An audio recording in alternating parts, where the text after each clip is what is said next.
Masih hangat nih orang-orang pada suka nonton Squid Game, serial 9 episode tentang orang-orang yang berutang memasuki permainan bertahan hidup berisiko tinggi di pulau terpencil.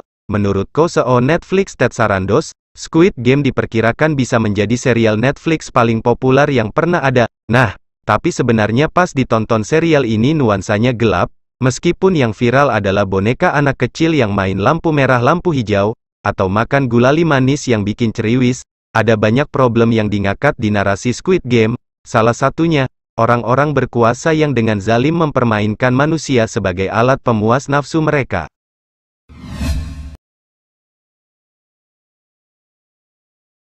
Sebelum Islam datang, betapa banyak realitas Squid Game ini terjadi di kerajaan-kerajaan besar, di Persia misalnya, dikatakan oleh Dr. Raghib Sirjani, para penguasa menjadikan sebagian besar rakyatnya di kasta paling rendah. Raja-raja senang merantai rakyatnya di peperangan agar tak bisa lari dari musuh, tak peduli dengan nyawa mereka. Episode ini terjadi di Perang Zatu Salasil, yang makna aslinya sendiri adalah pertempuran rantai karena Panglima Persia yang bernama Hurmuzan merantai tentaranya agar tidak lari.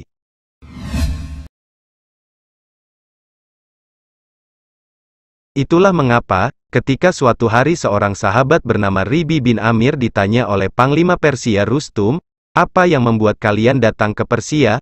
Ribi bin Amir menjawab, "Allah mengutus kami untuk menyelamatkan manusia dari penghambaan pada manusia menuju penghambaan pada Tuhannya manusia, dari sempitnya dunia ke luasnya, dari zalimnya keyakinan yang salah kepada adilnya Islam." Sirah Nabawiyah As-Sahihah Juz 1 halaman 34.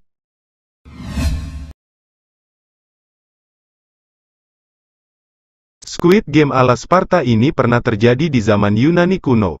Kaum kelas atas Sparta sering mempraktikkan pembunuhan kepada budak-budak mereka. Pembunuhan tersebut dilakukan baik oleh polisi rahasia sebagai cara untuk menjaga agar orang-orang miskin takut dan tidak memberontak. Bahkan dijadikan sebagai bagian dari pelatihan militer untuk pemuda Spartan.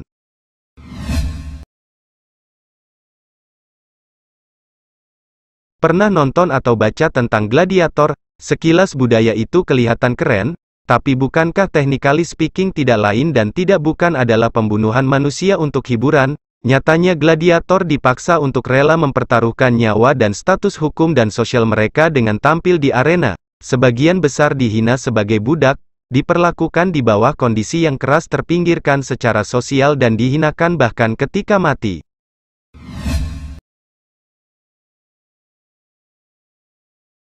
Masih banyak lagi fakta-fakta mengerikan ketika nyawa manusia dijadikan permainan. Di budaya Arab jahiliyah pun begitu.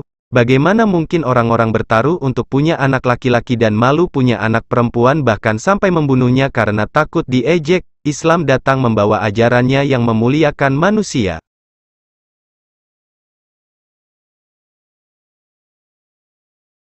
Bahkan dalam perang pun Khalifah Abu Bakar sangat detail menjabarkannya.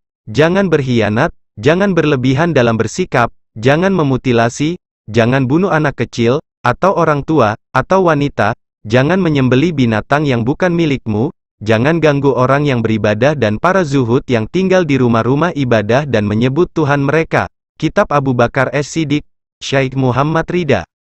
Begitulah Islam, tak ada bedanya antara miskin dan kaya kecuali dengan takwa, yang memiliki kelebihan harta menyayangi si fakir, dan yang fakir menghargai yang dermawan kepadanya. Seindah itulah Nabi kita mengajarkannya.